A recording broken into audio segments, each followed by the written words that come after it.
정희는 떨리는 손으로 블랙박스 재생 버튼을 눌렀습니다. 화면 속 남편 옆자리에 앉은 여자의 머리 모양, 웃음소리, 그 익숙한 옆모습. 이게 설마 우리 선옥이? 정희의 손이 덜덜 떨리고 심장이 얼어붙는 듯 했습니다. 40년 믿었던 남편과 15년 지기 친구, 그 두 사람이 함께 웃고 있었습니다. 이야기에 들어가기 전에 구독과 좋아요 부탁드려요. 구독과 좋아요는 공짜니까요. 그리고 알림 설정까지 눌러주시면 매일 아침 따뜻한 사연을 제일 먼저 들으실 수 있답니다. 충북 청주의 한적한 빌라 단지에 이른 아침 햇살이 스며듭니다. 오래된 붉은 벽돌 건물들이 줄지어 서 있고 그 사이로 고양이 한 마리가 유유히 걸어갑니다.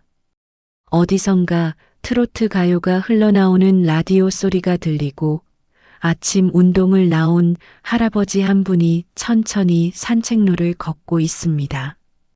이곳은 30년 전부터 변함없이 그 자리를 지키고 있는 정겨운 동네입니다. 6층 건물 2층에 사는 윤정이는 오늘도 어김없이 새벽 5시에 눈을 뜹니다. 66세의 나이에도 정희의 하루는 언제나 일찍 시작됩니다.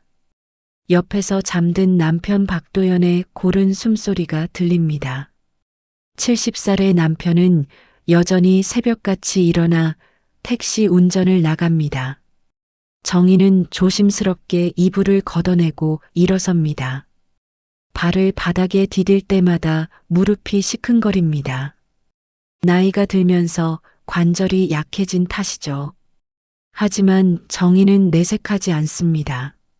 세면을 마친 뒤 부엌으로 향합니다. 냉장고 문을 열자 어제 만들어둔 반찬들이 가지런히 놓여 있습니다. 정희는 된장국을 끓이기 시작합니다. 멸치와 다시마를 우려낸 육수에 된장을 풀고 두부와 애호박을 썰어 넣습니다. 김치찌개도 냄비에 올립니다. 묵은지의 시큼한 냄새가 집 안가득 퍼집니다. 여보, 일어나세요. 밥 다 됐어요. 정희가 안방을 향해 조심스럽게 말합니다. 도연은 이미 일어나 세면대 앞에 서 있습니다. 면도기로 턱수염을 깎는 소리가 들립니다. 70평생을 살아온 남자의 얼굴에는 세월의 흔적이 깊게 패여 있습니다. 눈가의 주름, 이마의 깊은 골, 희끗희끗한 머리카락. 하지만 도연의 눈빛만큼은 여전히 또렷합니다. 알았어, 금방 나갈게. 도연의 목소리는 낮고 굵습니다. 정희는 식탁에 밥과 반찬을 차립니다. 된장국, 김치찌개, 계란말이, 시금치나물, 멸치볶음. 소박하지만 정성스러운 아침상입니다. 도연이 식탁에 앉습니다. 두 사람은 말없이 밥을 먹습니다. 숟가락 소리만이 고요한 아침 공기를 채웁니다. 40년을 함께 살아온 부부에게 침묵은 낯선 것이 아닙니다. 오히려 말보다 편안한 것이죠. 하지만 요즘 들어 이 침묵이 정희에게는 조금 무겁게 느껴집니다. 오늘도 조심해서 다녀와요.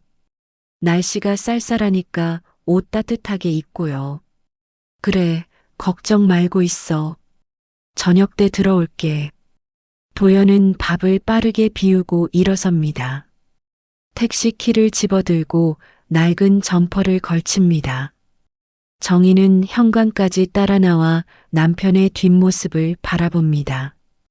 구부정한 등, 천천히 계단을 내려가는 발걸음. 도연은 40년 동안 하루도 빠짐없이 이 시간에 집을 나섰습니다. 정희는 베란다로 나가 남편이 차에 올라타는 모습을 지켜봅니다. 하얀 택시가 시동을 걸고 골목길을 천천히 빠져나갑니다. 정희는 차가 보이지 않을 때까지 그 자리에 서 있습니다.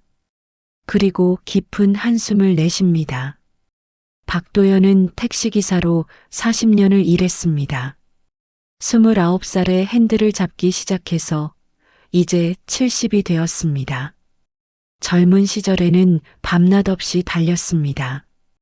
아이들 학비를 벌기 위해, 집을 마련하기 위해, 가족을 먹여 살리기 위해 쉴 틈 없이 일했습니다. 성실함 하나만큼은 누구에게도 뒤지지 않는 남자였습니다. 비가 오나 눈이 오나 매일같이 출근했고 명절에도 손님을 태웠습니다. 정희는 그런 남편을 평생 믿고 의지했습니다. 도연이 있어서 아이들을 대학까지 보낼 수 있었고 이 집도 마련할 수 있었습니다. 정희는 도연에게 고마웠고 미안했습니다. 시계가 9시를 가리킬 무렵 정희의 휴대폰이 울립니다. 화면에 이선옥이라는 이름이 뜹니다. 여보세요? 정희야, 나야. 오늘 커피 마실래? 우리 단지 앞 그 카페로 나와. 내가 먼저 가 있을게. 그래, 좋아. 10분 후에 나갈게. 정희는 옷을 갈아입고 가방을 챙깁니다. 거울을 보며 머리를 빗고 연한 립스틱을 바릅니다. 이선옥과는 15년 지기 친구입니다. 같은 빌라 단지에 이사 온 뒤로 거의 매일 얼굴을 보는 사이죠. 반상의 회장인 정희와 부회장인 선옥은 동네에서 꽤 알려진 단짝입니다. 단지 앞 카페는 작지만 아늑합니다. 정희가 문을 열고 들어서자 따뜻한 공기가 감쌉니다. 선옥은 벌써 와서 창가 자리에 앉아 있습니다. 65살의 나이에도 불구하고 선옥은 젊어 보입니다. 머리는 단정하게 펌을 했고 화장도 연하게 했습니다. 베이지색 코트가 잘 어울립니다. 정희야, 여기 앉아. 아메리카노 시켰어. 너 설탕 안 넣는 거 맞지? 응, 고마워. 내가 살게. 아니야, 오늘은 내가 낼게. 별거 아니잖아. 두 사람은 커피를 마시며 이런저런 이야기를 나눕니다. 4층에 사는 김씨네 딸이 다음 달에 결혼한다는 이야기, 6층에 사는 박씨네 아들이 회사에서 승진했다는 이야기가 오갑니다. 평범하고 소소한 일상의 대화입니다. 하지만 정희는 오늘따라 집중이 잘 안 됩니다. 그나저나 정희야, 너네 도연 씨는 참 성실해. 그런 남자 드물다니까. 요즘 같은 세상에 70살에도 매일 나가서 일하는 사람이 어디 있어? 선옥의 말에 정희는 쓴웃음을 짓습니다. 그치, 평생 고생만 시켰지 뭐. 나도 참 미안해. 편하게 쉬어야 할 나이인데. 무슨 소리야? 도연 씨가 얼마나 든든한데. 너는 복 받은 거야. 요즘 남자들은 그렇게 책임감 있는 사람 별로 없어. 선옥은 정희의 손을 꼭 잡습니다. 따뜻한 손길입니다. 하지만 정희는 왜인지 그 손길이 불편합니다. 선옥의 말투가, 눈빛이 어딘가 이상합니다. 뭔가 숨기고 있는 듯한 느낌. 아니, 혹시 정희의 착각일까요? 사실 정희는 요즘 남편에게서 이상한 점을 느끼고 있었습니다. 귀가 시간이 점점 늦어지고 있었습니다. 예전에는 밤 11시면 들어왔는데 요즘은 자정이 넘어서야 문을 엽니다. 일이 많아서 그런가 싶기도 했지만 뭔가 석연치 않았습니다. 그리고 더 이상한 건 차 안에서 나는 낯선 향수 냄새였습니다. 며칠 전 정희가 도연의 차에서 장을 꺼내려다가 맡은 향기. 달콤하면서도 은은한 여자 향수 냄새였습니다. 정희가 쓰지 않는 향입니다. 정희는 향수를 거의 쓰지 않거든요. 도연 씨 요즘도 야근 많아? 밤늦게 들어오시는 것 같던데. 선옥이 물었습니다. 정희는 잠시 망설이다가 대답합니다. 응, 요즘 손님이 많나 봐. 늦게 들어와. 밤 12시 넘어서 택시 일하려면 체력도 좋아야 하는데 참 대단하셔. 우리 나이에 그렇게 일하기 쉽지 않은데 말이야. 선옥의 눈빛에는 묘한 자신감 같은 것이 서려 있습니다. 정희는 그 눈빛을 똑바로 보지 못하고 시선을 돌립니다. 커피 잔을 들어 한 모금 마십니다. 쓴맛이 혀끝에 맴돕니다. 가슴속에 작은 불편함이 자리 잡습니다. 1시간쯤 이야기를 나눈 뒤 정희는 집으로 돌아왔습니다. 베란다에 앉아 먼 산을 바라봅니다. 저 산 너머에는 무엇이 있을까요? 청주의 가을 하늘은 맑고 높습니다. 하지만 정희의 마음은 어딘가 답답합니다. 정희의 마음 속에는 의심의 씨앗이 조금씩 자라나고 있었습니다. 아직은 확신할 수 없습니다. 남편을 의심하고 싶지도 않습니다. 하지만 무언가 잘못되고 있다는 느낌은 점점 강해집니다. 향수 냄새, 늦은 귀가, 그리고 선옥의 묘한 눈빛. 밤이 되어 도연이 돌아왔습니다. 12시가 조금 넘은 시각입니다. 정희는 졸음을 참으며 거실에서 기다리고 있었습니다. 도연은 피곤한 듯 소파에 털썩 앉습니다. 오늘 손님 많았어요? 그럭저럭. 저녁 시간대에 좀 있었어. 도연의 대답은 짧습니다. 정희는 더 이상 묻지 않습니다. 두 사람은 말없이 밤참을 먹고 말없이 텔레비전을 봅니다. 정희는 남편의 옆모습을 슬쩍 바라봅니다. 40년을 함께 산 남자. 그 남자가 지금 무슨 생각을 하고 있는지 정희는 알 수 없습니다. 그날 밤 정희는 잠을 이루지 못했습니다. 천장을 바라보며 수없이 뒤척입니다. 옆에서 도연은 코를 골며 깊이 잠들어 있습니다. 정희는 남편의 얼굴을 바라봅니다. 어둠 속에서도 익숙한 얼굴. 하지만 오늘은 왜 이렇게 낯설게 느껴질까요? 마음 한구석에 자리 잡은 불안감이 점점 커져만 갑니다. 정희는 눈을 감고 다시 잠을 청해 봅니다. 하지만 잠은 쉽게 오지 않습니다. 내일은 또 어떤 하루가 기다리고 있을까요? 며칠이 지난 어느 아침, 정희는 평소와 다름없이 남편의 아침을 준비했습니다. 도연은 서둘러 밥을 먹고 일어섰습니다. 시계를 보니 6시 30분. 평소보다 조금 늦은 시간입니다. 여보, 오늘 일찍 나가야 해서 약속 손님이 있거든. 그래요, 조심해서 다녀와요. 도연은 점퍼를 걸치고 현관문을 나섭니다. 정희는 설거지를 하며 창밖을 내다봅니다. 택시가 골목을 빠져나가는 소리가 들립니다. 그런데 이게 웬일입니까? 10분쯤 지났을까요? 현관문이 다시 열립니다. 여보, 나야. 차 키를 안 가져갔네. 탁자 위에 있지? 도연이 급하게 들어와 거실 탁자를 뒤집니다. 하지만 차 키는 보이지 않습니다. 정희도 함께 찾아봅니다. 소파 쿠션 사이, 신발장 위, 부엌 식탁까지 살펴봅니다. 어디 갔지? 분명 여기 뒀는데. 도연의 목소리에 초조함이 묻어납니다.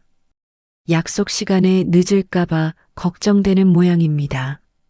정희는 안방을 뒤져봅니다. 그리고 침대 옆 서랍 위에서 차 키를 발견합니다. 여보, 여기 있어요. 아, 고마워. 그럼 다녀올게.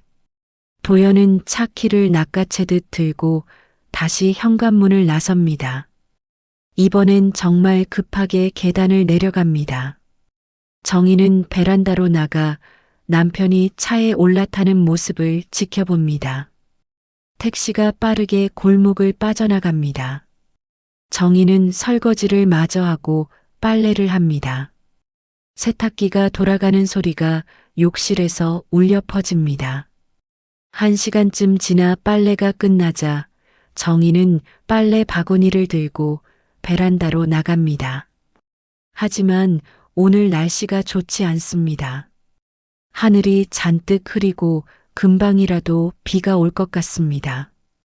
이러다 비 오면 안 마르겠네. 차에 넣어둘까? 정희는 빨래 바구니를 들고 아래층으로 내려갑니다. 주차장에 도연의 차가 서 있습니다. 잠깐, 차가 왜 여기 있죠? 정희는 깜짝 놀랍니다. 그리고 이내 깨닫습니다. 도연이 다른 택시를 타고 나갔구나. 회사 차를 가져갔나 봅니다. 정희는 차 문을 열려고 합니다. 하지만 잠겨 있습니다. 그런데 문득 차 안을 들여다보니 계기판에 작은 빨간 불빛이 깜빡이고 있습니다. 블랙박스입니다. 정희는 예전에 아들이 말해준 게 생각났습니다. 엄마, 요즘 블랙박스는 주차 중에도 녹화돼. 충격 감지 기능이 있어서. 정희는 잠시 망설입니다. 남편의 차를 뒤지는 건 옳지 않은 일입니다. 하지만 요즘 마음속에 자리 잡은 불안감이 정희를 움직입니다. 정희는 집으로 올라가 예비키를 가져옵니다. 그리고 다시 차로 내려와 문을 엽니다. 운전석에 앉은 정희는 블랙박스를 내려다봅니다. 작은 화면에 주차장 풍경이 보입니다. 정희는 손을 뻗어 재생 버튼을 누릅니다. 화면이 바뀌며 녹화된 영상이 재생되기 시작합니다. 처음엔 별다른 게 없습니다. 도연이 혼자 운전하는 모습입니다. 손님을 태우고 내리는 평범한 장면들이 이어집니다. 정희는 빨리 감기 버튼을 누릅니다. 그런데 며칠 전 영상에서 이상한 장면이 포착됩니다. 화면 속에는 도연의 익숙한 뒷모습이 보입니다. 그리고 옆자리에 여자 한 명이 앉아 있습니다. 손님인가 싶어 자세히 보니 아닙니다.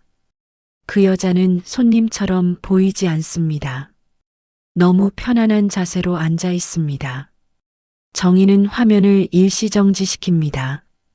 그리고 여자의 얼굴을 자세히 봅니다. 순간 정희의 심장이 멈춘 듯합니다. 머리 길이, 옆모습, 코트의 색깔. 그건 이선옥이었습니다. 아니야, 설마. 정희는 다시 재생 버튼을 누릅니다. 영상 속에서 선옥과 도연은 편하게 대화를 나눕니다. 소리는 들리지 않지만 두 사람의 표정이 너무 밝습니다. 웃고 있습니다. 선옥은 도연의 팔을 가볍게 칩니다. 도연도 웃으며 고개를 끄덕입니다.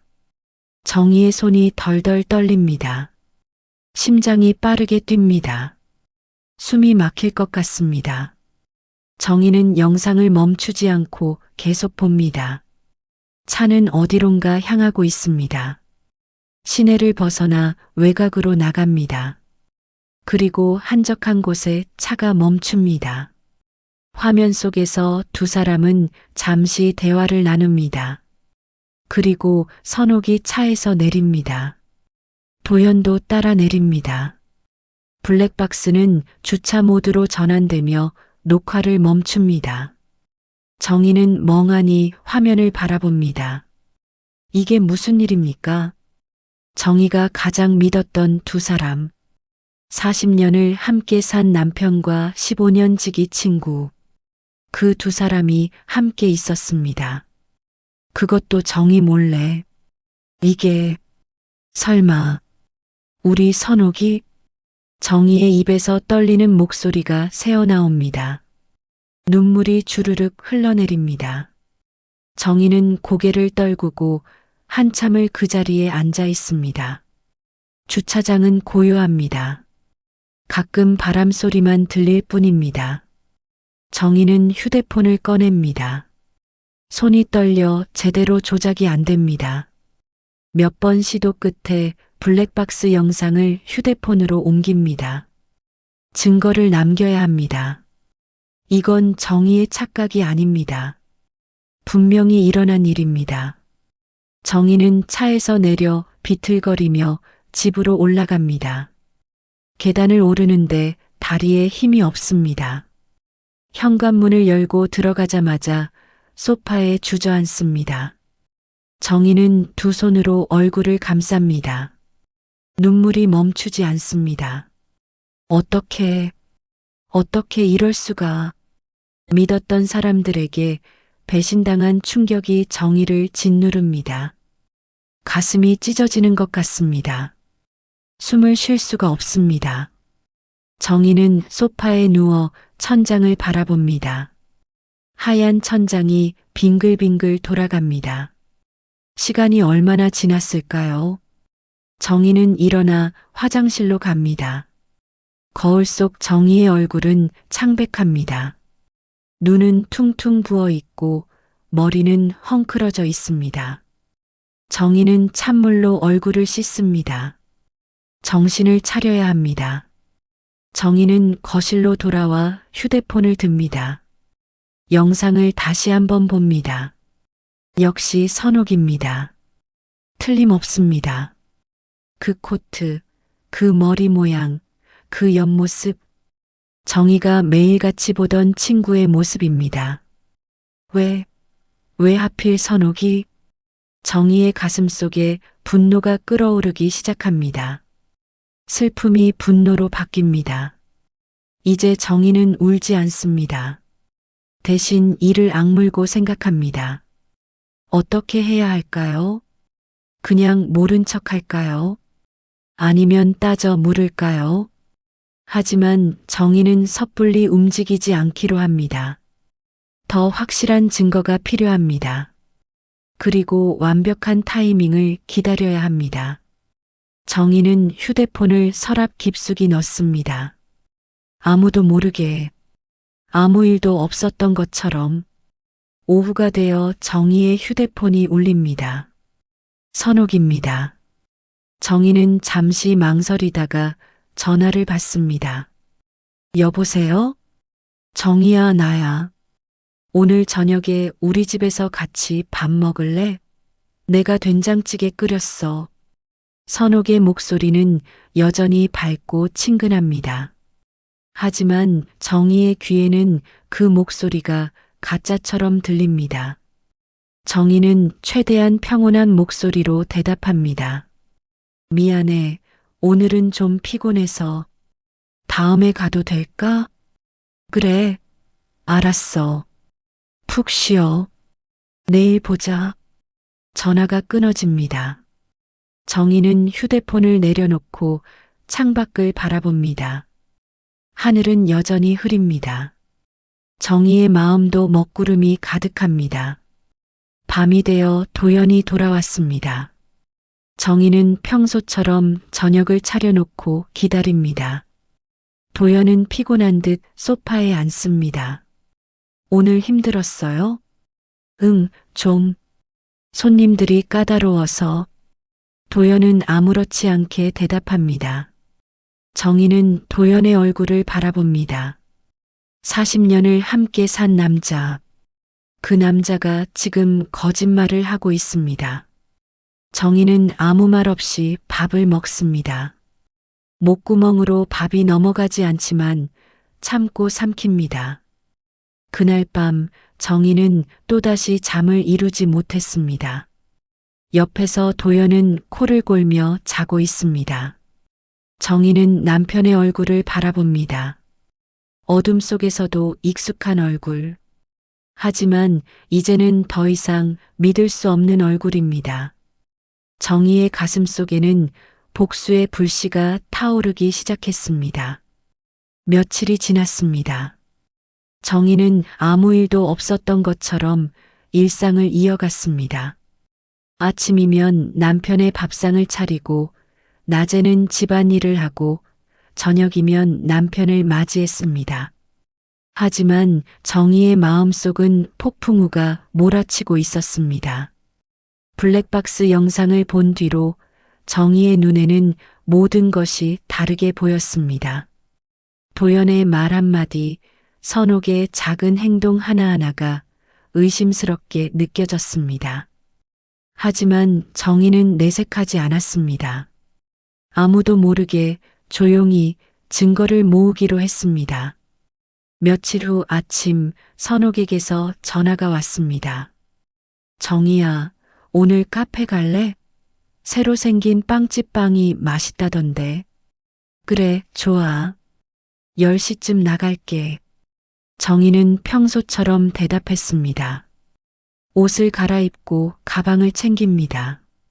거울을 보며 미소 연습을 합니다.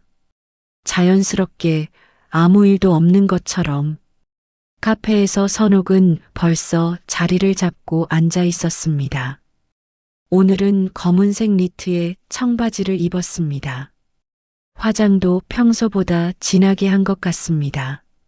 립스틱이 붉습니다. 정희야, 여기 앉아. 아메리카노랑 크루아상 시켰어. 고마워, 선옥아. 정희는 미소를 지으며 앉습니다. 하지만 그 미소 뒤에는 차가운 감정이 숨어 있습니다. 선옥은 빵을 한 입 베어 물며 이야기를 시작합니다. 요즘 날씨가 좋더라. 단풍도 예쁘고. 우리 다음 주에 단풍 구경 갈까? 그래도 좋겠네. 그나저나 정희야, 도연 씨 요즘도 야근 많지? 어젯밤에도 늦게 들어오셨어? 선옥의 물음에 정희는 잠시 멈칫합니다. 왜 선옥이 도연의 일정을 물어보는 걸까요? 알고 있으면서 물어보는 건가요? 응, 요즘 손님이 많나 봐. 밤늦게까지 일하더라고. 택시 일하려면 체력도 좋아야 하는데 참 대단하셔. 우리 나이에 그렇게 일하기 쉽지 않잖아. 선옥의 목소리에는 묘한 자신감이 섞여 있습니다. 그리고 눈빛도 이상합니다. 뭔가 알고 있다는 듯한, 비밀을 공유하고 있다는 듯한 표정입니다. 정희는 그 눈빛을 똑바로 바라봅니다. 선옥아, 너 요즘 뭔가 좋은 일 있어? 표정이 밝아 보여. 정희가 슬쩍 물어봅니다. 선옥은 순간 당황한 듯 눈을 깜빡입니다. 하지만 이내 웃으며 대답합니다. 아니야, 별일 없어. 그냥 날씨가 좋아서 기분이 좋은가 봐. 그래, 좋은 일이라도 있는 줄 알았네. 정희는 더 이상 묻지 않습니다. 하지만 선옥의 반응을 놓치지 않았습니다. 분명히 뭔가 숨기고 있습니다. 정희는 커피를 한 모금 마시며 생각합니다.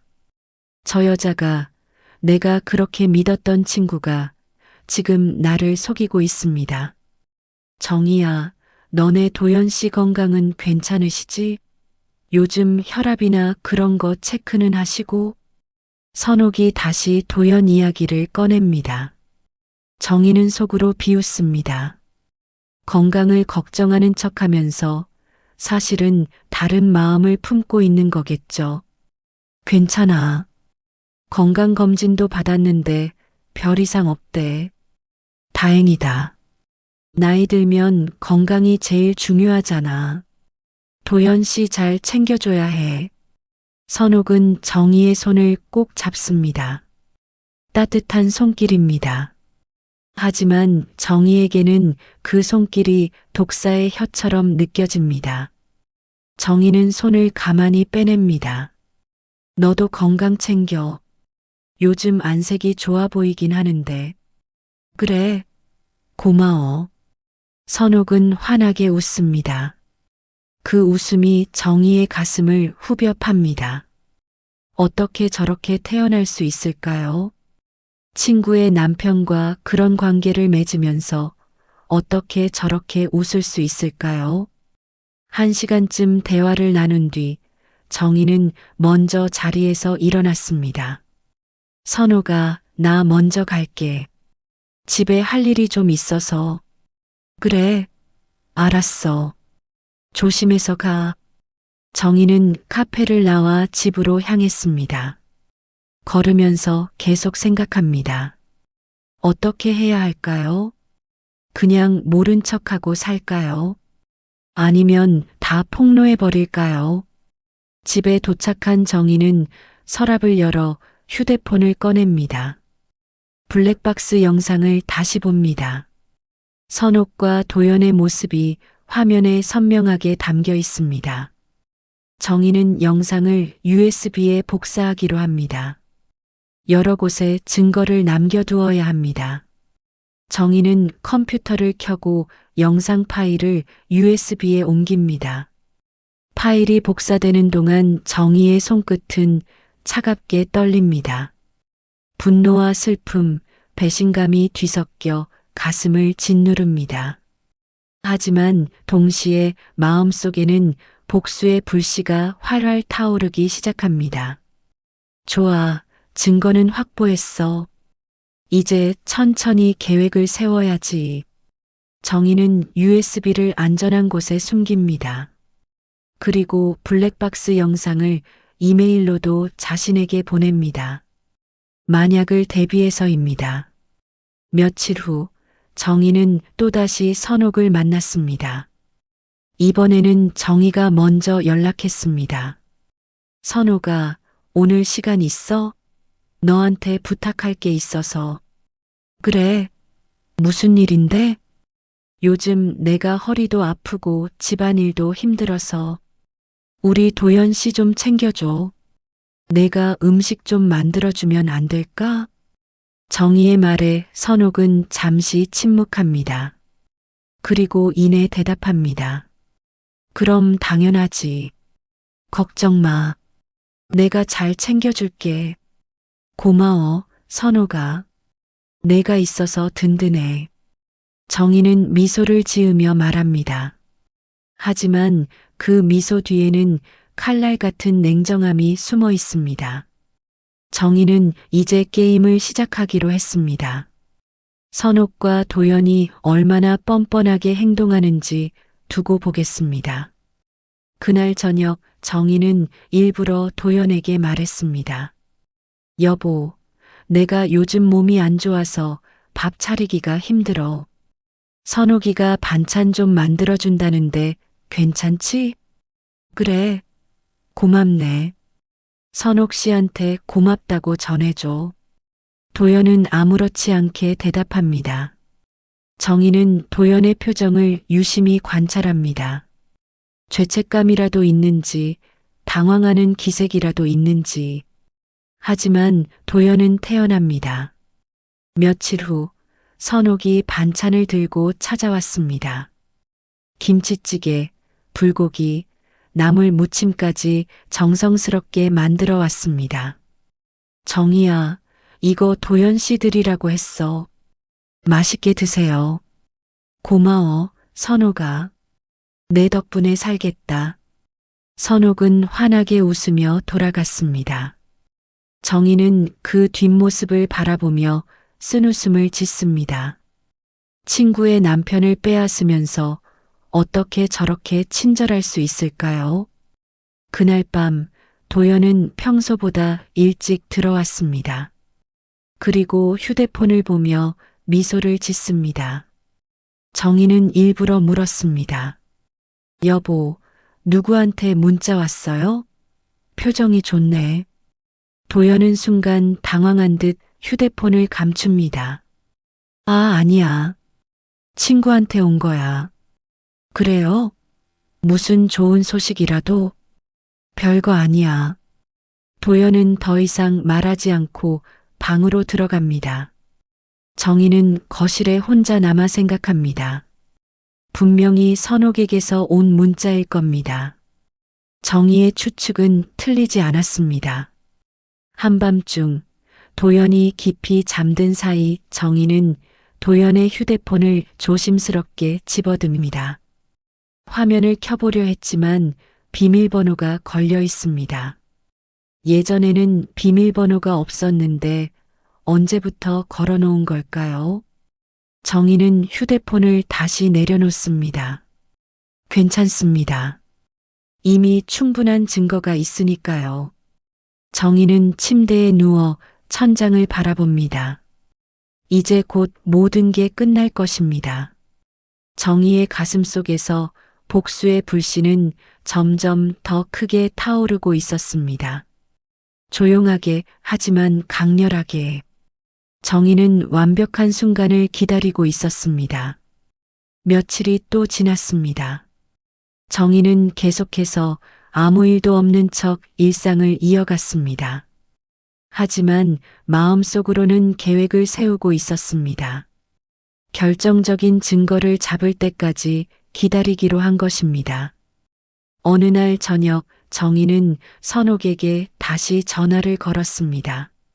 선옥아, 나야. 요즘 내가 허리가 너무 아파서 병원도 다녀왔어. 어머, 정희야. 많이 아파? 괜찮아? 선옥의 목소리에는 걱정이 묻어납니다. 하지만 정희는 그 걱정이 진심인지 의심스럽습니다. 응, 디스크가 좀 있대. 집안일도 힘들고 그래서 우리 도연 씨 챙기기도 힘들어. 아이고, 그럼 어떡해. 내가 뭐 도와줄까? 미안한데 우리 도연 씨 좀 챙겨줄 수 있어? 내가 요즘 밥 차리기도 힘들어서.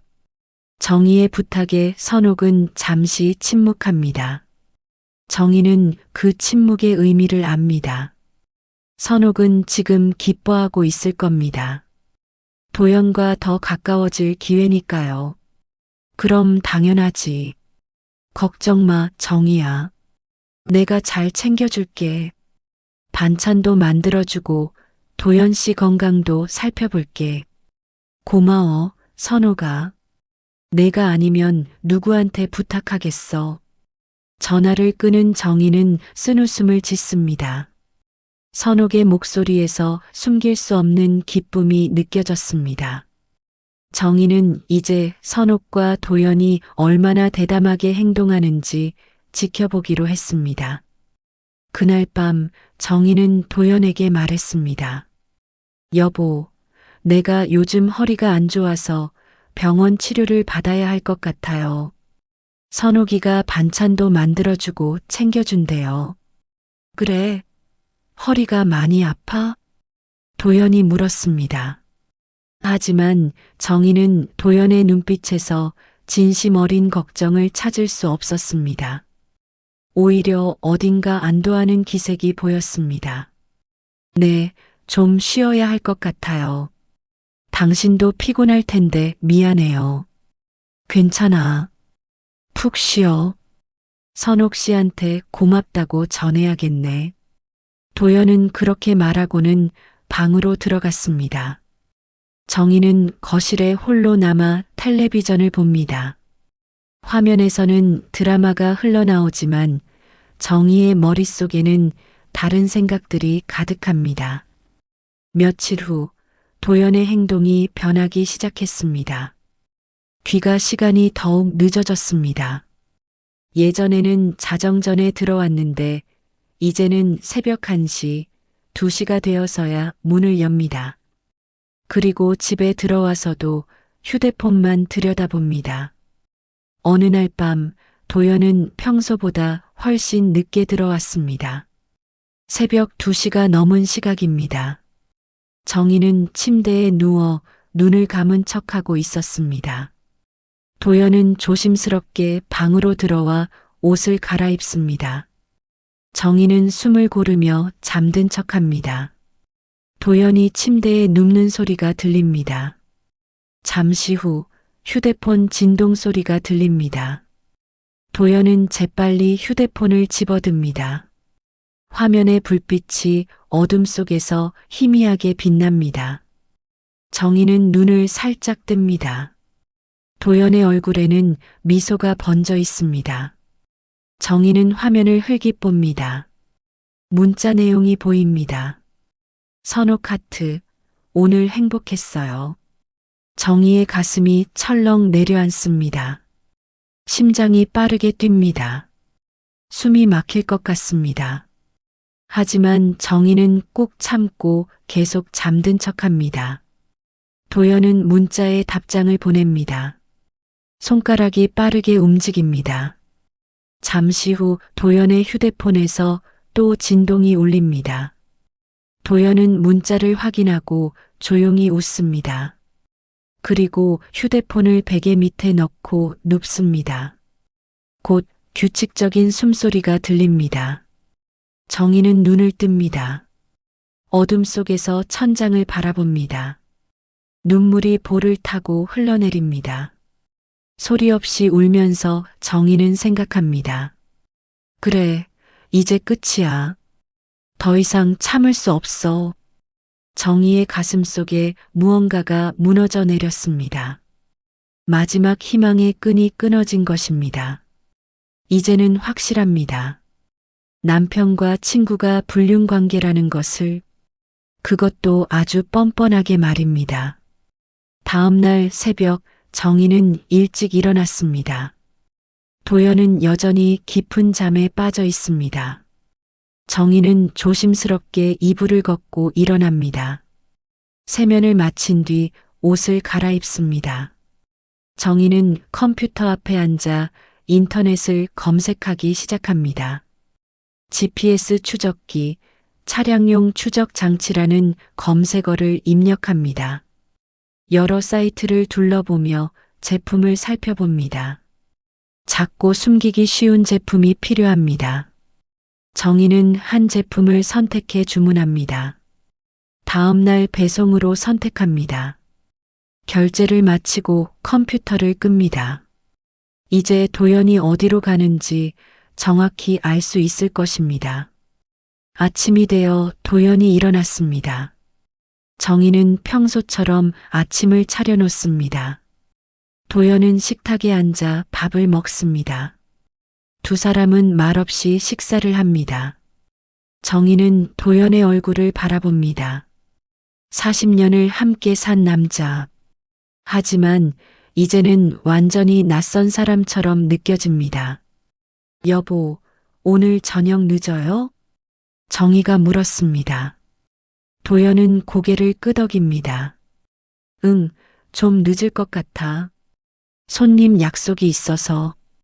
그래요, 조심해서 다녀와요. 도연은 현관문을 나섭니다. 정희는 베란다로 나가 택시가 골목을 빠져나가는 것을 지켜봅니다. 그리고 깊은 한숨을 내쉽니다. 다음 날 택배가 도착했습니다.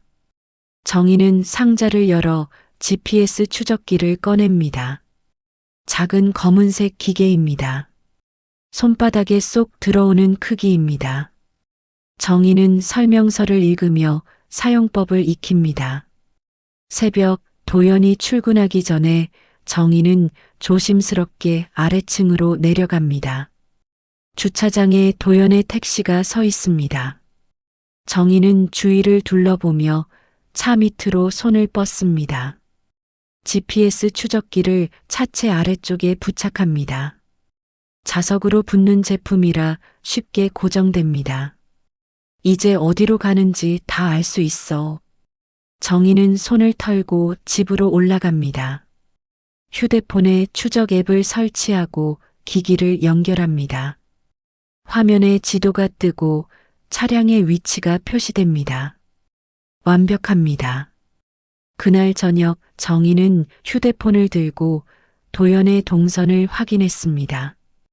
도연은 시내를 돌며 손님을 태우고 있었습니다. 하지만 밤 10시가 넘자 차는 이상한 방향으로 향했습니다. 시내에서 벗어나 외곽으로 나갑니다. 정희는 숨을 죽이고 화면을 지켜봅니다. 차는 세종시 방향으로 향하고 있습니다. 정희의 심장이 빠르게 뜁니다. 차는 계속 달립니다. 그리고 한 모텔 앞에 멈춥니다. 화면을 확대해 보니 로즈 모텔이라는 간판이 보입니다. 정희의 손이 떨립니다. 역시 그랬습니다. 도연은 손님을 태우는 게 아니었습니다. 선옥을 만나러 간 것입니다. 정희는 휴대폰을 꼭 쥡니다. 분노가 치밀어 오릅니다. 하지만 동시에 슬픔도 밀려옵니다. 정희는 소파에 주저앉아 울기 시작합니다. 소리내어 울고 싶지만 참습니다. 이웃들이 들을까봐 손으로 입을 막고 흐느낍니다. 하늘이 있다면 제발 저 사람들한테 벌 좀 주세요. 정희는 하늘을 향해 간절히 기도합니다. 평생 착하게 살아온 정희가 처음으로 누군가를 원망하고 있었습니다. 정희의 가슴 속에서 복수의 불씨는 이제 활활 타오르고 있었습니다. 조용히 하지만 강렬하게 정희는 완벽한 복수를 계획하기 시작했습니다. 며칠 후 정희는 또다시 휴대폰 앞에 앉아 추적 앱을 확인했습니다. 도연은 오늘도 저녁 9시가 넘어서까지 일을 하고 있었습니다. 하지만 정희는 알고 있습니다. 도연이 진짜 일만 하는 게 아니라는 것을. 밤 10시가 되자 도연의 차는 다시 이상한 방향으로 움직이기 시작했습니다. 시내를 벗어나 세종시 방향으로 향합니다. 정희는 화면을 뚫어지게 바라봅니다. 차는 계속 달립니다. 그리고 며칠 전과 똑같은 곳에 멈춥니다. 로즈 모텔. 정희는 더 이상 참을 수 없었습니다. 증거는 이미 충분합니다. 하지만 정희는 자신의 눈으로 직접 확인하고 싶었습니다.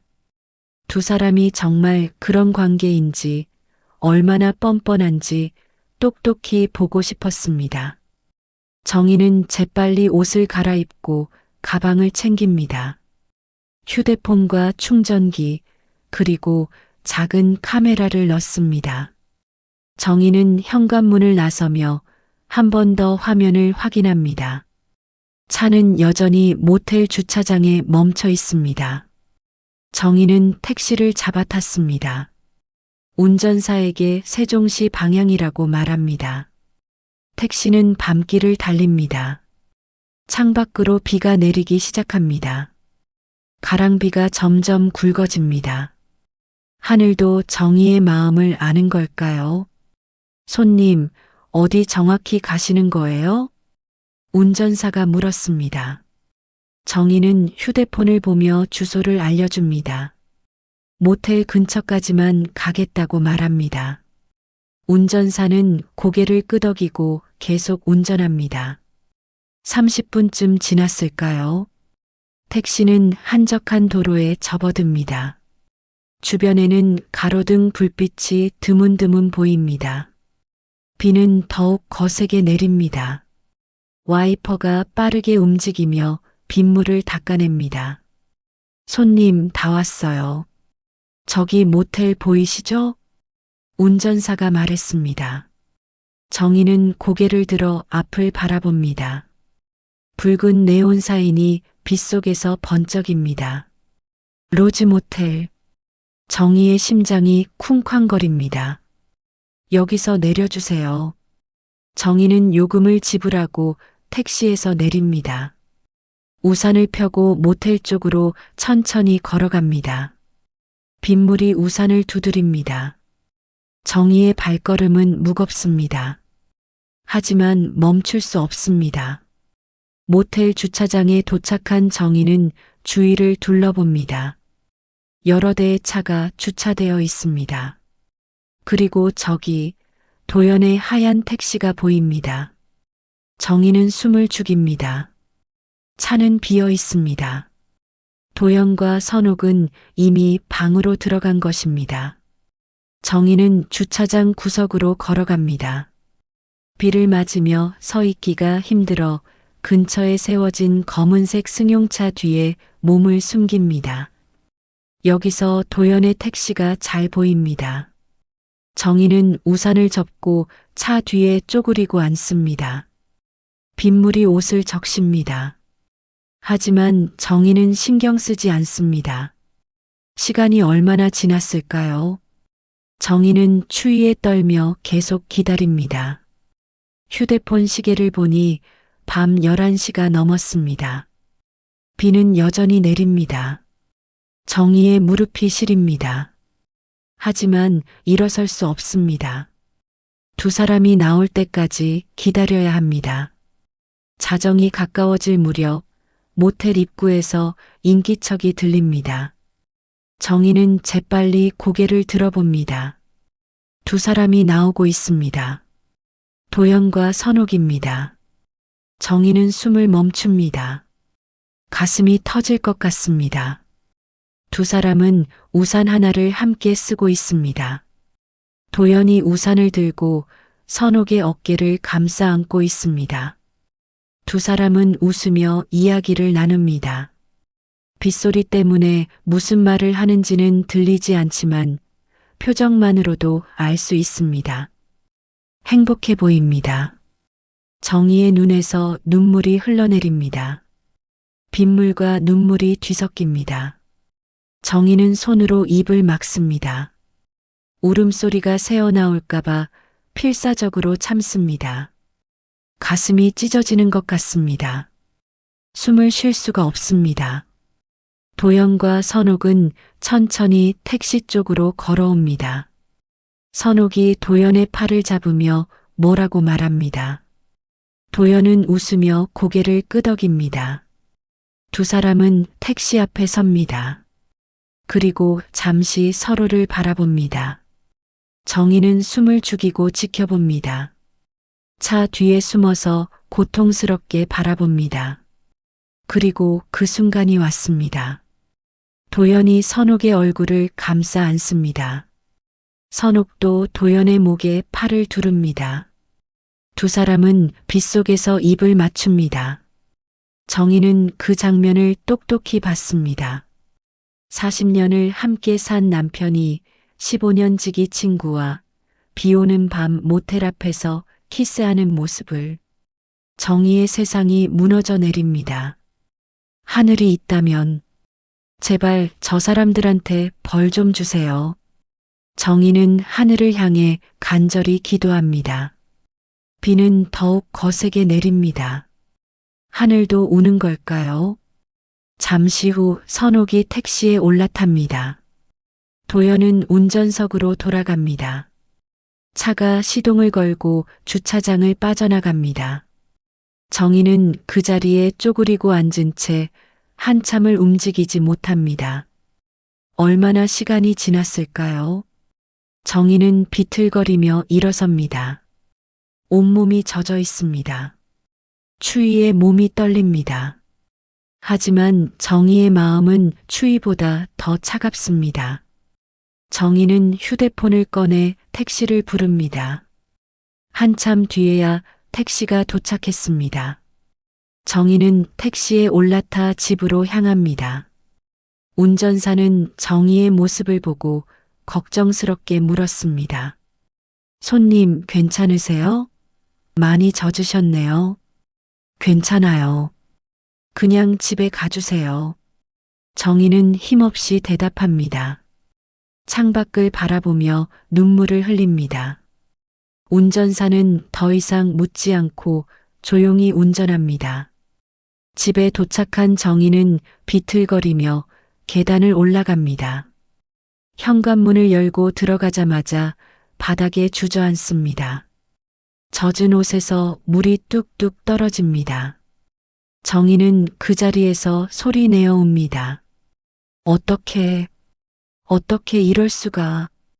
평생을 함께 살아온 남편에게 배신당한 충격. 가장 믿었던 친구에게 등 뒤에서 칼을 맞은 고통. 정희는 더 이상 참을 수 없었습니다. 울고 또 울었습니다. 한참을 운 뒤에야 정희는 겨우 정신을 차렸습니다. 일어나서 옷을 벗고 따뜻한 물로 샤워를 합니다. 거울 속 정희의 얼굴은 창백합니다. 눈은 퉁퉁 부어 있고 입술은 파랗게 질려 있습니다. 정희는 거실로 나와 소파에 앉습니다. 그리고 생각합니다. 이제 어떻게 해야 할까요? 그냥 넘어갈 수는 없습니다. 복수해야 합니다. 완벽하게. 정희는 컴퓨터를 켭니다. 블랙박스 영상과 오늘 본 장면들이 머릿속을 맴돕니다. 정희는 새로운 계획을 세우기 시작합니다. 조용하지만 강렬한 복수. 두 사람이 절대 잊지 못할 복수. 정희는 파일을 하나 만듭니다. 그리고 그 안에 모든 증거를 정리하기 시작합니다. 블랙박스 영상, GPS 기록, 문자 메시지 캡처, 모든 것을 꼼꼼히 정리합니다. 새벽 2시가 넘어서 도연이 돌아왔습니다. 정희는 침대에 누워 자는 척합니다.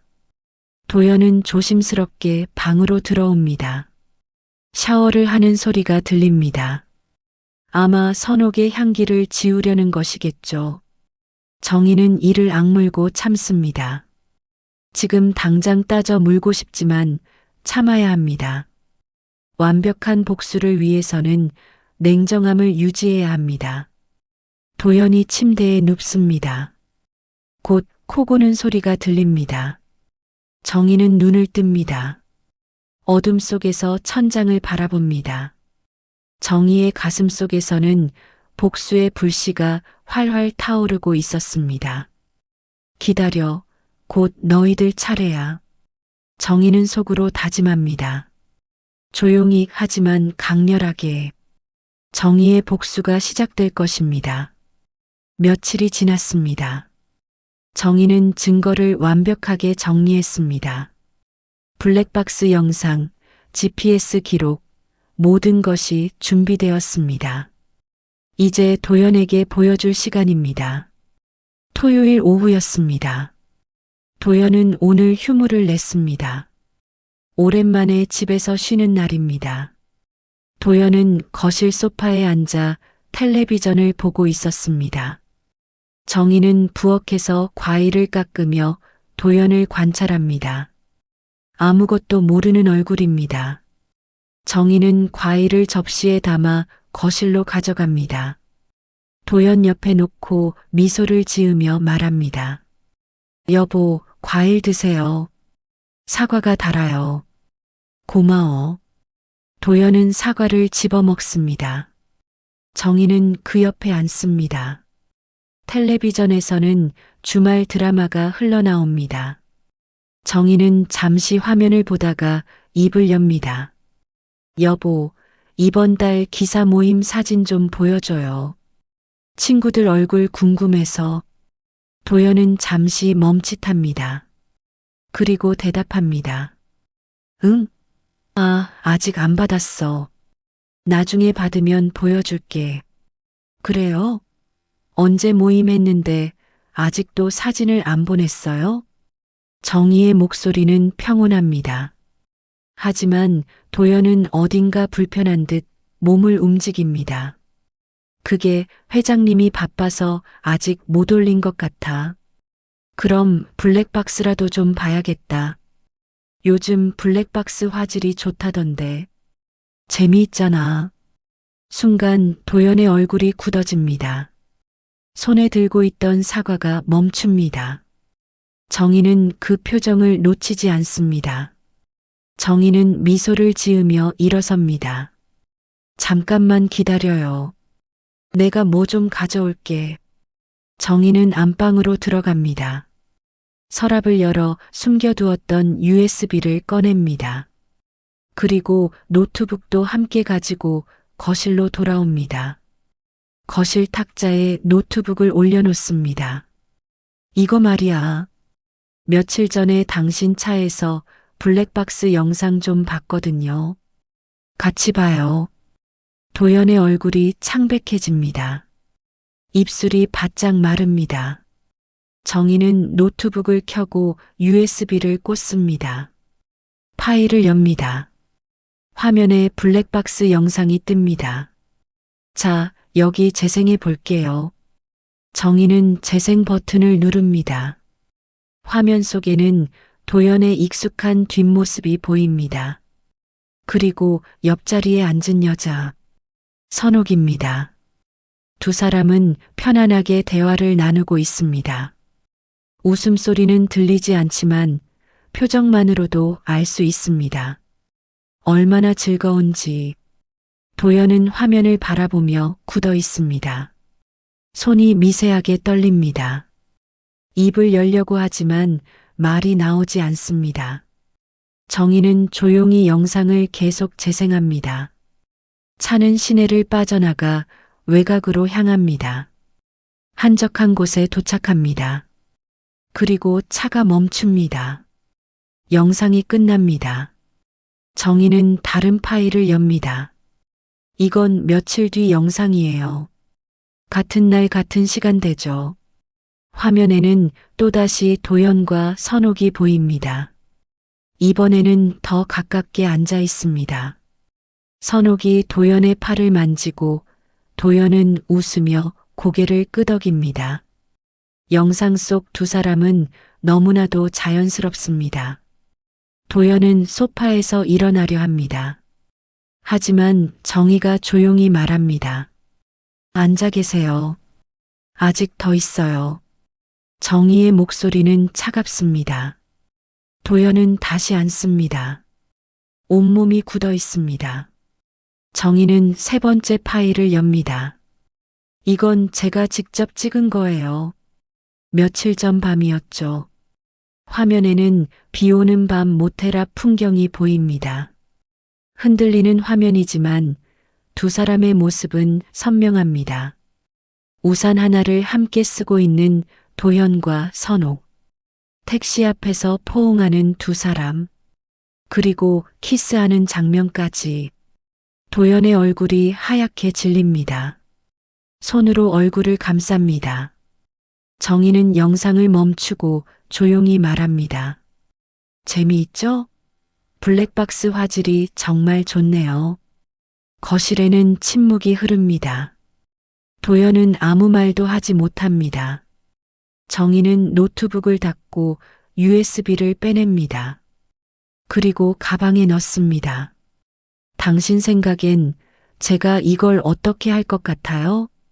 정희의 목소리는 떨리지 않습니다. 오히려 차갑고 단단합니다. 도연은 고개를 들어 정희를 바라봅니다. 눈가에 눈물이 맺혀 있습니다. 정희야, 미안해. 미안하다고요? 40년을 함께 산 아내한테 미안하다는 말 한마디면 끝인가요? 정희의 목소리가 높아집니다. 하지만 여전히 통제되어 있습니다. 정희는 일어서서 창밖을 바라봅니다. 언제부터였어요? 우리 선옥이랑 대체 언제부터였냐고요? 도연은 고개를 숙입니다. 입술을 깨물며 대답합니다. 6개월 전부터. 6개월? 6개월 동안 나를 속였다는 말이에요? 정희는 도연을 돌아봅니다. 눈에서 눈물이 흐릅니다. 하지만 목소리는 단호합니다. 평생을 함께 살았잖아요. 아이들도 키우고 힘든 시절도 함께 견뎠잖아요. 그런데 어떻게 이럴 수가 있어요? 도연은 울먹이며 대답합니다. 정말 미안해. 나도 어쩌다 보니. 선옥이가 나를 이해해주고 이해해준다고?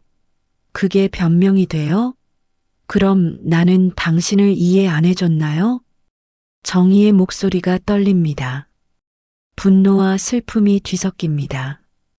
도연은 아무 말도 하지 못합니다. 당신이 얼마나 힘들게 사는지 내가 누구보다 잘 알아요. 밤낮 없이 일하는 거, 손님들한테 시달리는 거 다 알아요. 그래서 내가 평생 당신 뒷바라지만 했잖아요. 정희는 소리칩니다. 목소리가 거실 가득 울려 퍼집니다. 도연은 고개를 더 깊이 숙입니다. 미안해.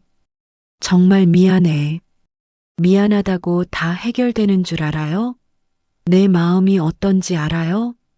정희는 더 이상 참지 못하고 울기 시작합니다. 소파에 주저앉아 얼굴을 감쌉니다. 40년 세월이 무너져 내리는 소리가 들리는 것 같습니다. 도연은 정희에게 다가가려 합니다. 하지만 정희가 손을 내젓습니다. 다가오지 마세요. 보기 싫어요. 도연은 그 자리에 멈춰 섭니다. 두 사람 사이에는 깊은 골이 생겼습니다. 메울 수 없는 골입니다. 한참 뒤 정희는 눈물을 닦고 일어섭니다. 화장실로 가서 얼굴을 씻습니다. 거울 속 정희의 얼굴은 창백하지만 눈빛만큼은 또렷합니다. 정희는 거실로 돌아옵니다. 도연은 여전히 소파에 앉아 고개를 숙이고 있습니다. 정희는 조용히 말합니다. 당장 나가세요. 짐 싸서 나가라고요. 정희야. 듣기 싫어요. 당장 나가세요. 정희의 목소리는 단호합니다. 도연은 천천히 일어섭니다. 안방으로 들어가 옷가지를 챙깁니다. 가방에 몇 벌 넣고 나옵니다. 현관문 앞에서 도연은 정희를 돌아봅니다. 정희야, 나중에 다시 이야기할 수 있을까? 모르겠어요. 지금은 당신 얼굴도 보기 싫으니까 나가세요. 도연은 더 이상 말하지 않고 현관문을 엽니다.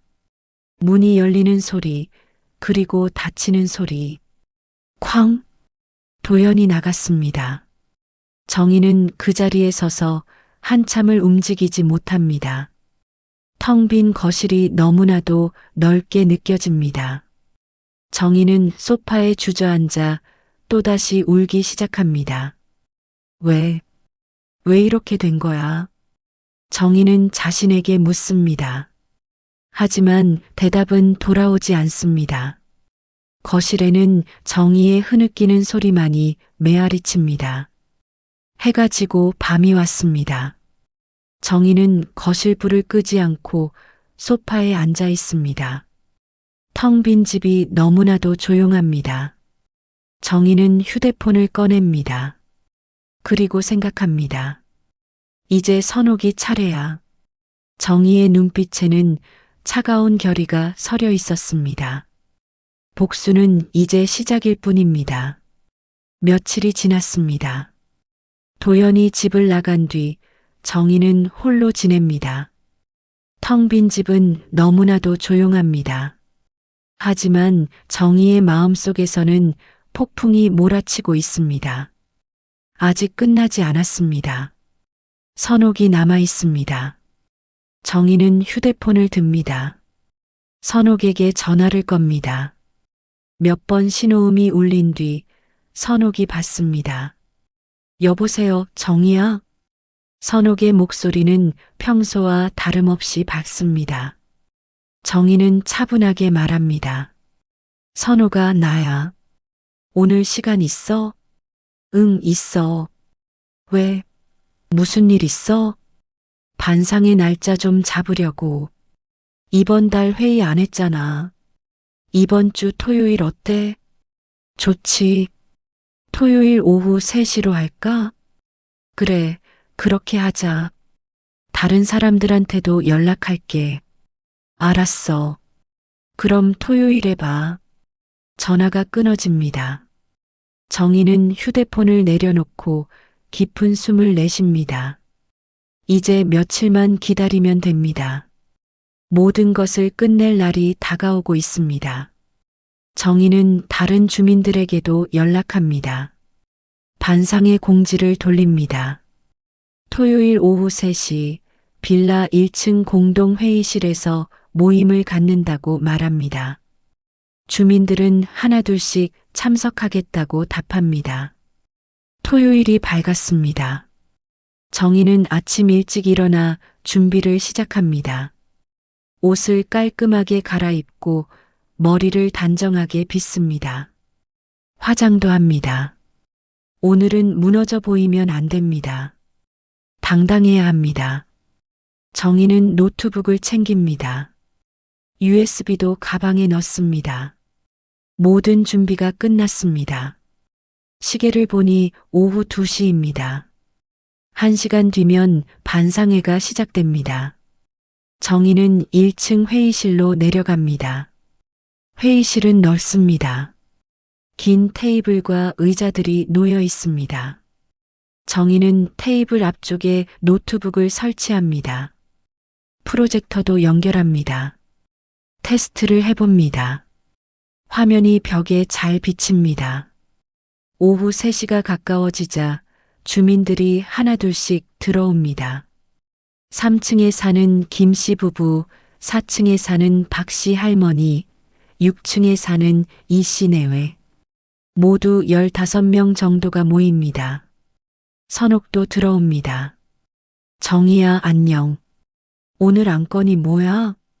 선옥은 환하게 웃으며 정희에게 다가옵니다. 정희는 미소를 지으며 대답합니다. 곧 알게 될 거야. 일단 자리에 앉아. 선옥은 의아한 표정을 짓지만 자리에 앉습니다. 다른 주민들도 모두 착석합니다. 정희는 앞에 서서 주민들을 둘러봅니다. 모두 정희를 바라보고 있습니다. 여러분, 오늘 와주셔서 감사합니다. 오늘은 일반적인 반상회가 아닙니다. 여러분께 보여드릴 게 있어서 이렇게 모셨습니다. 주민들이 웅성거립니다. 무슨 일인지 궁금한 표정들입니다. 선옥도 고개를 갸우뚱합니다. 정희는 노트북 앞에 앉습니다. 잠시만 집중해 주세요. 이 영상을 보시면 이해가 되실 겁니다. 정희는 마우스를 클릭합니다. 프로젝터에서 빛이 쏟아지며 벽에 영상이 비치기 시작합니다. 블랙박스 영상입니다. 도연의 택시 안이 보입니다. 그리고 옆자리에 앉은 여자. 회의실이 조용해집니다. 주민들은 숨을 죽이고 화면을 바라봅니다. 영상 속 여자의 얼굴이 점점 선명해집니다. 선옥입니다. 주민들 사이에서 웅성거리는 소리가 들립니다. 선옥의 얼굴이 하얗게 질립니다. 손이 떨리기 시작합니다. 입술이 파르르 떨립니다. 하지만 영상은 계속됩니다. 도연과 선옥이 편안하게 대화하는 모습, 웃는 모습, 차가 외곽으로 향하는 모습. 이게 뭐야? 선옥이 떨리는 목소리로 말합니다. 하지만 정희는 대답하지 않습니다. 다음 영상을 재생합니다. 비 오는 밤 모텔 앞 풍경입니다. 우산 하나를 함께 쓴 두 사람. 포옹하는 장면. 키스하는 장면. 회의실이 술렁입니다. 주민들은 놀란 표정으로 화면을 바라봅니다. 그리고 선옥을 쳐다봅니다. 선옥은 의자에 주저앉아 고개를 숙입니다. 얼굴이 새하얗습니다. 정희는 영상을 멈춥니다. 그리고 천천히 일어섭니다. 주민들을 둘러보며 말합니다. 여러분, 저 사람이 누군지 아시죠? 바로 우리 반상회 부회장 이선옥 씨입니다. 그리고 남자는 제 남편 박도연입니다. 정희의 목소리는 떨리지 않습니다. 오히려 차갑고 단단합니다. 주민들은 숨을 죽이고 정희의 말을 듣습니다. 저는 평생 그 사람을 믿었습니다.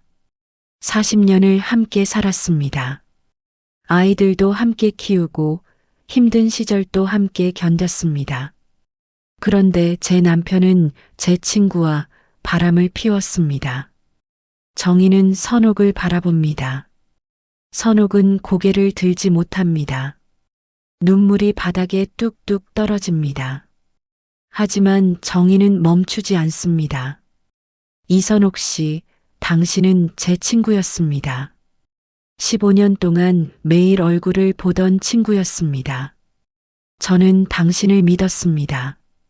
그런데 당신은 제 등 뒤에서 제 남편과 그런 짓을 했습니다. 정희의 목소리가 높아집니다. 감정이 북받쳐 오릅니다. 주민들은 숨죽여 지켜봅니다. 저는 당신한테 부탁까지 했습니다.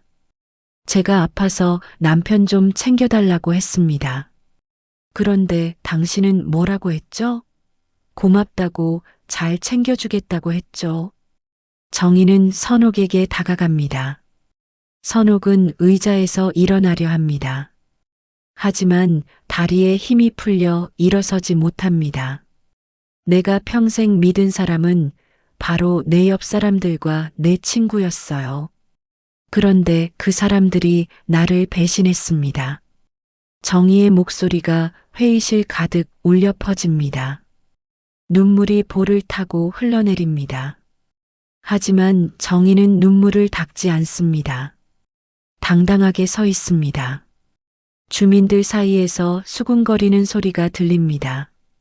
세상에 친구 남편이랑 그런 짓을 하다니. 부끄러운 줄도 모르고. 정혜 씨가 얼마나 힘들었겠어. 선옥은 고개를 들어 정희를 바라봅니다. 눈은 퉁퉁 부어 있고 얼굴은 창백합니다. 떨리는 목소리로 말합니다. 정희야, 미안해. 정말 미안해. 미안하다고 다 끝나는 줄 알아요?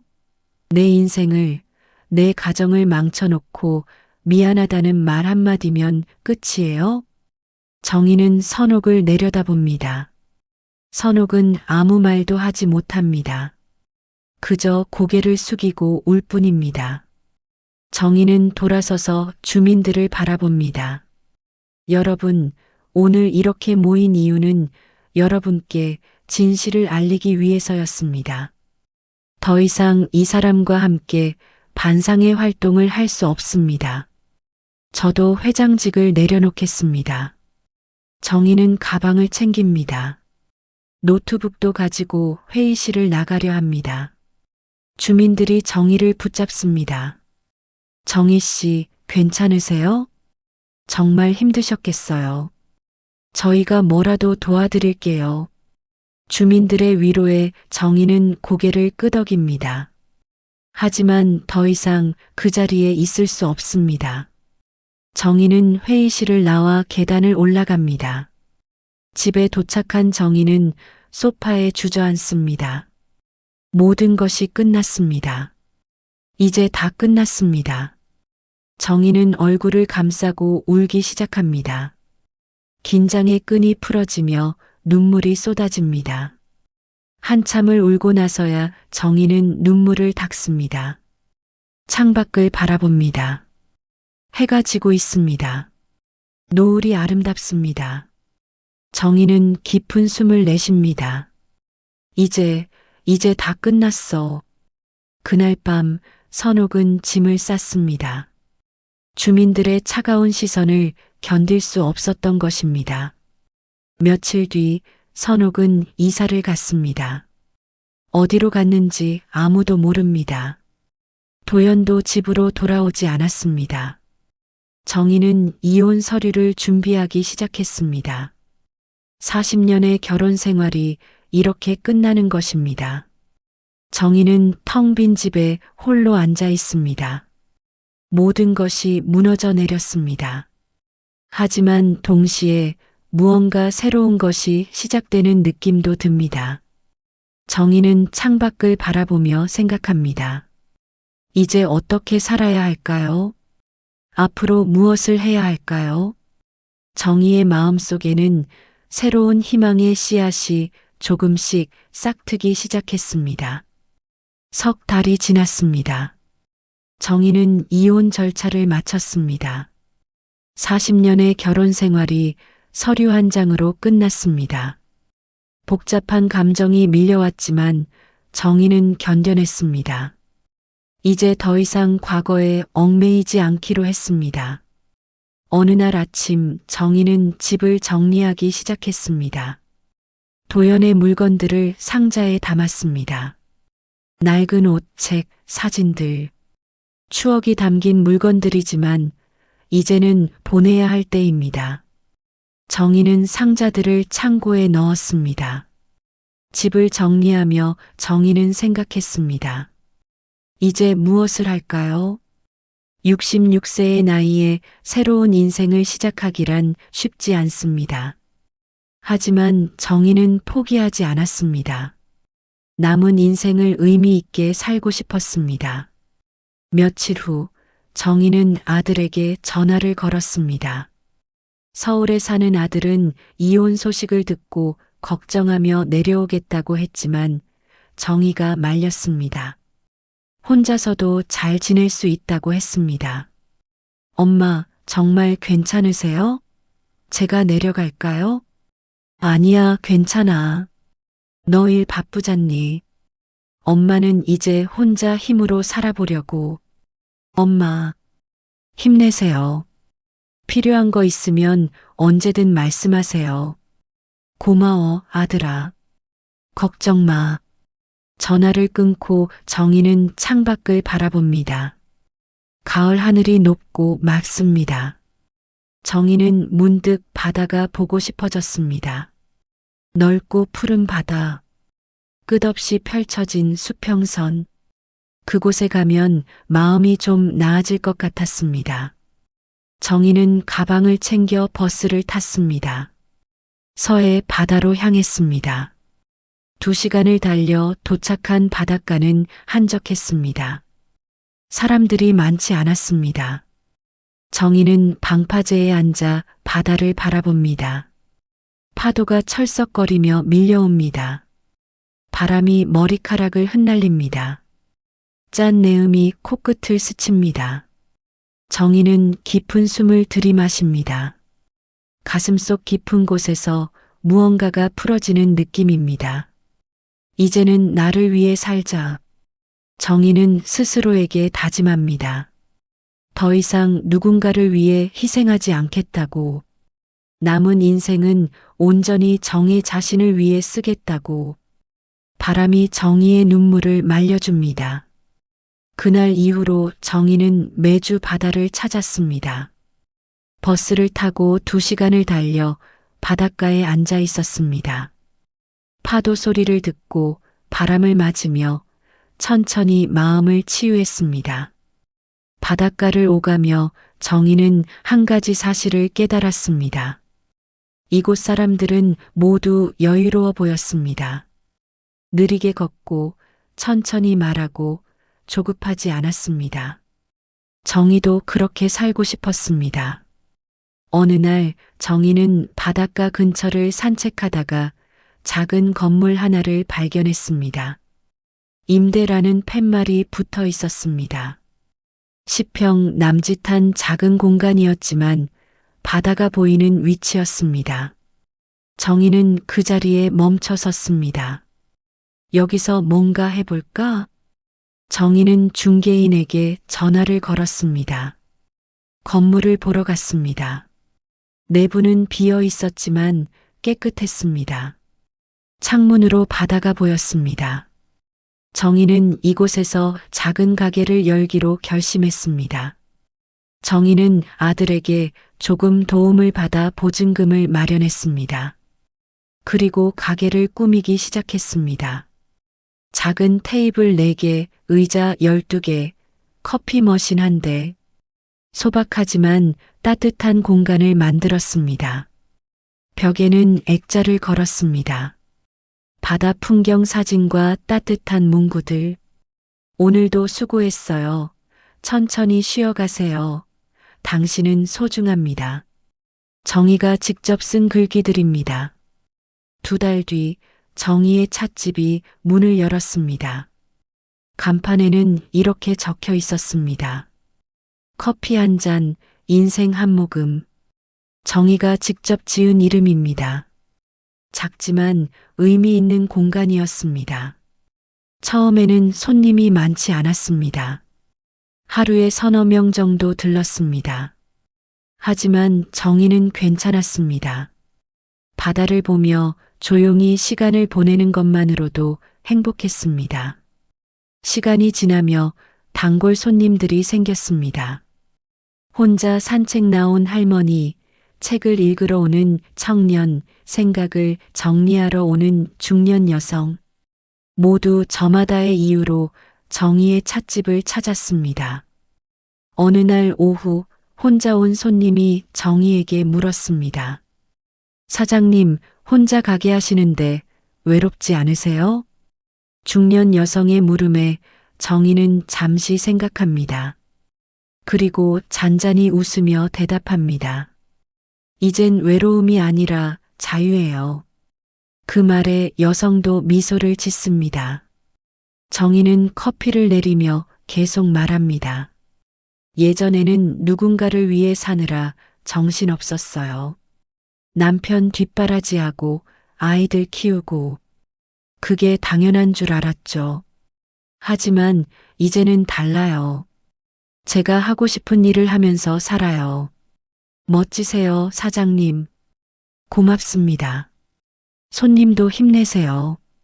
정의는 커피를 건네며 미소 짓습니다. 손님은 커피를 받아 창가 자리에 앉습니다. 바다를 바라보며 천천히 커피를 마십니다. 해가 지기 시작합니다. 노을이 바다를 붉게 물들입니다. 정의는 가게 문 앞에 서서 그 풍경을 바라봅니다. 바람이 불어옵니다.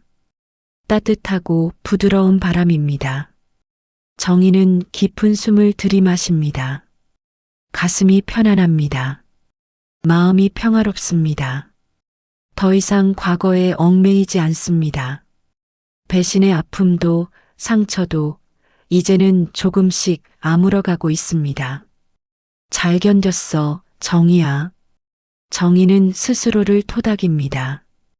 힘든 시간을 견뎌낸 자신이 자랑스럽습니다. 무너질 것 같았지만 다시 일어섰습니다. 포기하고 싶었지만 계속 걸었습니다. 저녁이 되어 마지막 손님이 나갑니다. 정의는 가게 문을 닫고 정리를 시작합니다. 테이블을 닦고 의자를 정리하고 커피 머신을 청소합니다. 하나하나 정성스럽게 손질합니다. 모든 정리를 마친 정의는 창가에 앉습니다. 어둠 속에서 바다가 보입니다. 파도 소리가 들립니다. 정의는 차 한 잔을 타서 천천히 마십니다. 내일은 또 어떤 하루가 기다리고 있을까? 정의는 기대가 됩니다. 내일 만날 손님들, 나눌 이야기들, 함께할 시간들, 모든 것이 설렙니다. 이제 정의의 인생은 정의 것입니다. 밤이 깊어갑니다. 정의는 가게 불을 끄고 집으로 향합니다. 바닷가 근처에 얻은 작은 원룸입니다. 혼자 살기에 딱 좋은 크기입니다. 정의는 집에 도착해 침대에 눕습니다. 천장을 바라보며 정의는 미소 짓습니다. 힘든 시간이었지만 이제는 괜찮습니다. 상처는 아물고 있고 마음은 치유되고 있습니다.